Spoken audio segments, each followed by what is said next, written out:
Hello everyone, welcome to our YouTube channel Akanksha ji. ये सब आज के इस वीडियो में हम लोग देखेंगे बौद्ध धर्म। अभी हमने जैन धर्म पढ़ लिया और एंशिएंट हिस्ट्री में जितने पिछले थे सिंधु सभ्यता, वैदिक सभ्यता, वो सब पढ़ लिया। अब हम पढ़ रहे हैं बौद्ध धर्म, तो शुरू करते हैं। इसके संस्थापक गौतम गौतम बुद्ध थे। गौतम बुद्ध को एशिया का ज्योतिपुंज कहा जाता था। लाइट ऑफ एशिया के भी नाम से गौतम बुद्ध को ही जाना जाता है। क्वेश्चन पूछता है लाइट ऑफ एशिया के नाम से किसे जाना जाता है, तो ये माना जाता है गौतम बुद्ध को। इनका जन्म जो हुआ था 1563 ईसा पूर्व में लुम्बिनी में हुआ था। कपिलवस्तु, लुम्बिनी के कपिलवस्तु में हुआ था। लुम्बिनी नामक ग्राम था, वहीं पे इनका जन्म हुआ था। इन कैटोन चीनी अभिलेख में मिलता है। इनका नाम जो था सिद्धार्थ था। इनका नाम जो था वो सिद्धार्थ था। इनका जो प्रतीक था कमल और सार था। इनका प्रतीक जो था वो कमल और सार था। अब सिद्धार्थ नाम में कंफ्यूज मत होइएगा। जो महावीर स्वामी थे उनके पिता का नाम सिद्धार्थ था, लेकिन यहाँ पे बौद्ध धर्म में गौतम बुद्ध का जो नाम था वो सिद्धार्थ था। और इनका प्रतीक जो है कमल और सार है। इनके पिता का नाम शुद्धोधन था। ये शाक्य गढ़ के मुखिया थे। इनके पिता का जो नाम था शुद्धोधन था और ये शाक्य गढ़ के मुखिया थे। इनकी माता का नाम माया देवी था। इनकी जो माता थी उनका नाम माया देवी था। इनकी माता के मतलब इनकी जब ये पैदा हुए थे 7 दिन के बाद ही इनकी माता की मृत्यु हो गई थी और इनका फिर पालन पोषण इनकी मौसी प्रजापति गौतमी द्वारा किया गया था। इन प्रजापति गौतमी द्वारा इनका पालन पोषण किया गया था और इनकी माता का नाम माया देवी था। इनका विवाह 16 वर्ष की अवस्था में यशोधरा से हो गया था। 16 वर्ष की अवस्था में इनका विवाह यशोधरा से हो गया था और इनका एक पुत्र हुआ था जिसका नाम राहुल था। इनका जो पुत्र था उसका नाम राहुल था। चन्ना नामक सारथी और कथंग नामक घोड़े के साथ कपिलवस्तु की सैर पर गए थे। इनका जो सारथी था उसका नाम चन्ना था और इनका जो घोड़ा था उसका नाम कंथक था। मतलब उन्हीं के साथ ये कपिलवस्तु की सैर पे गए थे। वहाँ पे उन्होंने 4 दृश्य देखा। ये 4 दृश्य बूढ़ा व्यक्ति देखा था, एक बीमार व्यक्ति देखा था, शव देखा था और एक सन्यासी देखा था। इनके सारथी का नाम याद रखिएगा चन्ना और इनके जो घोड़े का नाम था कथक था। और ये कपिलवस्तु की जब सैर पे गए हुए थे तो इन्होंने देखा था बूढ़ा व्यक्ति, एक बीमार व्यक्ति। 29 वर्ष की अवस्था में इन्होंने गृह त्याग कर दिया था। जब ये 29 साल के थे तभी इन्होंने गृह त्याग कर दिया था। जब इन्होंने गृह त्याग किया था तो इसको कहा जाता है महाविनिष्क्रमण और इनका प्रतीक जो था घोड़ा था। अब इनको हम ज्ञान प्राप्ति देखते हैं किससे किससे हुआ था। वैशाली में इनको अलार कलाम से सांख्य दर्शन की जो इनको ज्ञान की प्राप्ति हुई थी वो वैशाली में अलार कलाम से हुआ था और यही इनके प्रथम गुरु थे। अलार कलाम ही इनके प्रथम गुरु थे। फिर राजगीर में इन्हें रुद्रक रामपूत से इन्हें योग दर्शन का शिक्षा इन्हें रुद्रक रामपूत से मिला था। ये इनके सेकंड गुरु थे। और उरुवेला में जो 5 साधक थे, एक कौंडिन्य थे, वंपा थे, भादिया थे और महानामा थे और शांगी थे। इनसे भी इनको ज्ञान की प्राप्ति हुई थी। और महावीर स्वामी जो थे ये शाक्य कुल के थे और इनका बचपन का भी नाम अभी हमने आपको बताया सिद्धार्थ था। इसलिए ये शाक्य कुल के थे, इसलिए इन्हें शाक्य मुनि भी कहा जाता था। और शाक्य दर्शन का इन्होंने शिक्षा प्राप्त किया था अलार कलाम से। अगर शाक्य दर्शन का लेखक पूछेगा तो शाक्य दर्शन के जो लेखक हैं वो हैं कपिल। सांख्य दर्शन कपिल ने लिखा है। गया बिहार 6 वर्ष की कठिन तपस्या के बाद इन्हें मतलब शिक्षा के बाद जब इन्होंने बहुत ज़्यादा तपस्या की, 6 वर्ष की कठिन तपस्या के बाद इन्हें जाके वो ज्ञान की प्राप्ति हुई। 35 वर्ष की आयु में इन्हें ज्ञान की प्राप्ति हुई और जब ज्ञान की प्राप्ति हुई थी तो उस दिन बैसाख की पूर्णिमा की रात थी। पीपल के वृक्ष निरंजना नदी के तट पे, मतलब जो पीपल के वृक्ष के नीचे फाल्गु या फिर निरंजना नदी के तट पे हुई थी ज्ञान की प्राप्ति इन्हें। 35 वर्ष की आयु में बैसाख की पूर्णिमा की रात में और पीपल वृक्ष के नीचे और फाल्गु नदी के किनारे पे इन्हें ज्ञान की प्राप्ति हुई थी। फिर इनका नाम सिद्धार्थ से बुद्ध। जब इन्हें ज्ञान की प्राप्ति हुई तो इन्हें बुद्ध कहा जाने लगा।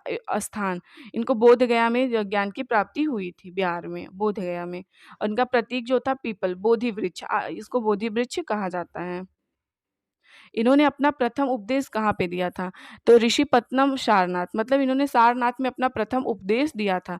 जब इन्होंने अपना प्रथम उपदेश दिया था तो इसको कहा जाता है धर्मचक्र प्रवर्तन। धर्मचक्र प्रवर्तन इनके प्रथम उपदेश को कहा जाता है और इन्होंने अपना प्रथम उपदेश सारनाथ में दिया था। और सर्वाधिक उपदेश इन्होंने कौशल की राजधानी श्रावस्ती में दिया था अपना सर्वाधिक उपदेश। इनके अनुयायी जो थे वो बिंबिसार, प्रसेनजीत तथा उदयन थे। प्रथम अनुयायी इनके जो थे तपस्वी और कालिक थे। प्रथम अनुयायी जो थे तपस्वी और कालिक थे और राजाओं में जो थे बिंबिसार, प्रसेनजीत और उदयन थे। 483 ईसा पूर्व में कुशीनरा देवरिया उत्तर प्रदेश में इनकी मृत्यु हो गई। इनकी मृत्यु उत्तर प्रदेश के कुशीनरा देवरिया में हो गई थी 483 ईसा पूर्व में। जब इनकी मृत्यु हुई थी, इनकी मृत्यु की घटना को महापरिनिर्वाण कहा जाता है। इनका प्रतीक जो था स्तूप, बौद्ध के अवशेषों को 8 भागों में बाँटा गया, बाँटकर 8 स्तूप बनाया गया। इनके अवशेषों को मतलब जब इनकी मृत्यु हुई तो 8 जगहों पे बाँटकर बनाया गया, इसे स्तूप कहा जाता है। बाँटकर 8 स्तूप, बौद्ध के स्तूप। मल्ल राजा द्वारा इनका अंतिम संस्कार किया गया था। मल्ल के जो राजा थे, इनके द्वारा इनका अंतिम संस्कार किया गया था। अब हम इसकी विशेषताएँ देखते हैं। अनिश्वरवादी थे, अनात्मवादी थे, पुनर्जन्म को मानते थे और मध्यम मार्गी थे। बुद्ध के 4 सत्य थे। इन्होंने 4 सत्य दिए थे। दुःख, दुःख समुदाय, दुःख निरोध गामिनी प्रतिपदा इन्होंने दिया था। Truth of suffering, truth of the cause suffering, truth of the end suffering, truth of faith. संसार दुखों से भरा हुआ है। इन्होंने कहा था संसार जो है वो दुखों से भरा हुआ है। उसका कारण जो है ये है इच्छा। इच्छा के मतलब जो डिज़ायर्स होती हैं हमारी, उसके वजह से संसार दुखों से भरा है। बौद्ध धर्म का परम लक्ष्य जो था वो निर्वाण, इच्छा की समाप्ति था। मतलब बौद्ध धर्म का जो परम लक्ष्य था इच्छा की समाप्ति और इन दुखों से मुक्ति था। इसकी प्राप्ति हो हेतु इन्होंने मतलब इसके प्राप्त हेतु बौद्ध धर्म का जो परम लक्ष्य था इसके प्राप्ति के लिए अष्टांगिक मार्ग और 10 शील दिए हैं। अब देखते हैं हम लोग। निर्वाण, निर्वाण वो होता है जीवन मरण चक्र से मुक्ति, प्रतीक इनका पद चिन्ह। अब इनके अष्टांगिक मार्ग देखते हैं, ये बहुत ज़्यादा पूछता है अष्टांगिक। इनका अष्टांगिक मार्ग सम्यक दृष्टि, सम्यक संकल्प, सम्यक वाणी, सम्यक क्रमांत, सम्यक आजीव, सम्यक व्यायाम, सम्यक स्मृति एवं सम्यक समाधि। तो ये इनके अष्टांगिक मार्ग हैं। 8 फोल्ड फैथ हैं। अब इनके 10 सील देखते हैं हम लोग। अहिंसा, सत्य, अस्तेय, चोरी नहीं करना, अपरिग्रह, इसका मतलब है किसी प्रकार की संपत्ति नहीं रखना है। मद्य सेवन नहीं, मतलब कि किसी प्रकार का स्मोकिंग नहीं करना है। असमय भोजन नहीं करना है, मतलब टाइम से भोजन करना है।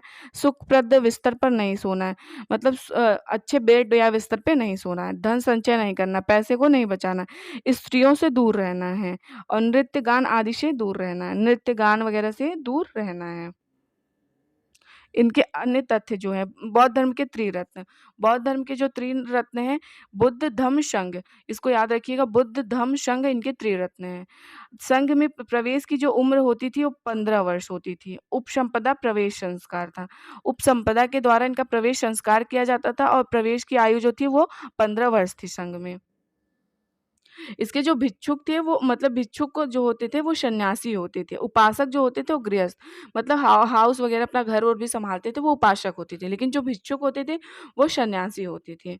वैशाख पूर्णिमा, बुद्ध का जन्म, ज्ञान प्राप्ति और मृत्यु, मतलब बुद्ध का जो जन्म हुआ था वो वैशाख पूर्णिमा के दिन उनका जन्म भी हुआ था, ज्ञान की प्राप्ति भी नहीं वैशाख पूर्णिमा के दिन ही हुई थी और इनका मृत्यु भी वैशाख पूर्णिमा के दिन हुआ। इसलिए सबसे पवित्र दिन माना जाता है वैशाख पूर्णिमा को, मोस्ट हॉली डे माना माना जाता है। भारत में उपासना की जाने वाली प्रथम मूर्ति, भारत में उपासना की जाने वाली प्रथम मूर्ति जो थी वो गौतम बुद्ध जी की ही थी।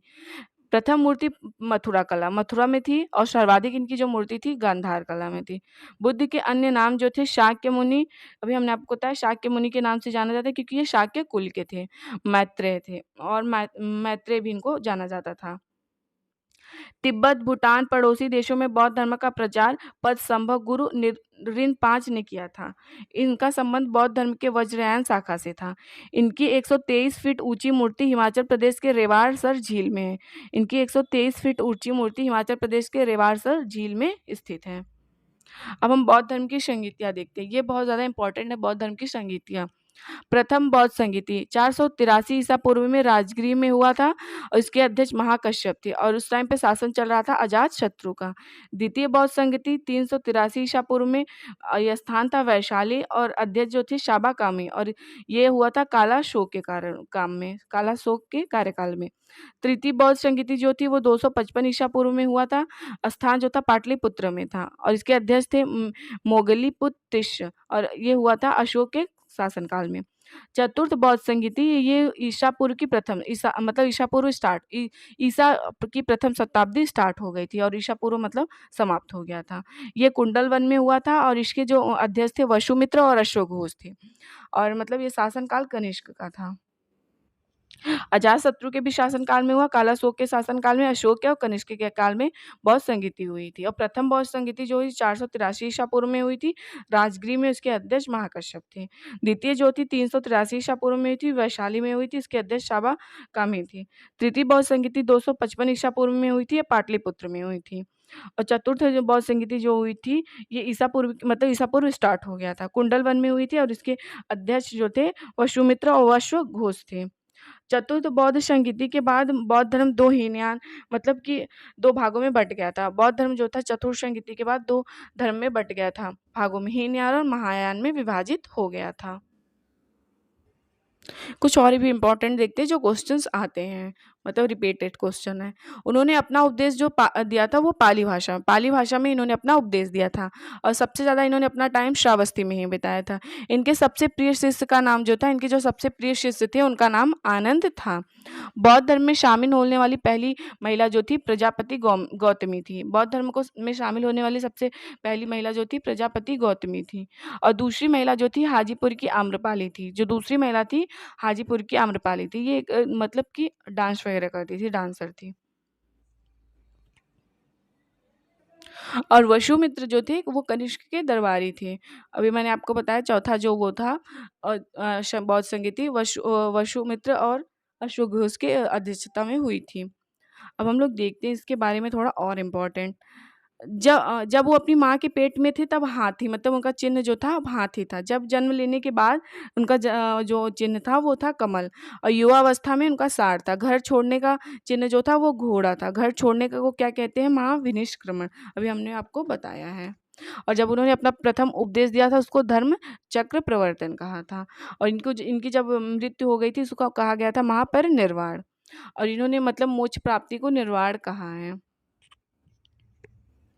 तो बौद्ध धर्म से भी जितना इम्पोर्टेंट था मैंने करा दिया है, पूरा फैक्ट बता दिया है और जितने रिपीटेड क्वेश्चंस टाइप के होते हैं वो बता दिए हैं। अगर वीडियो पसंद आएगी तो चैनल को शेयर सब्सक्राइब करिएगा। Thank you everyone.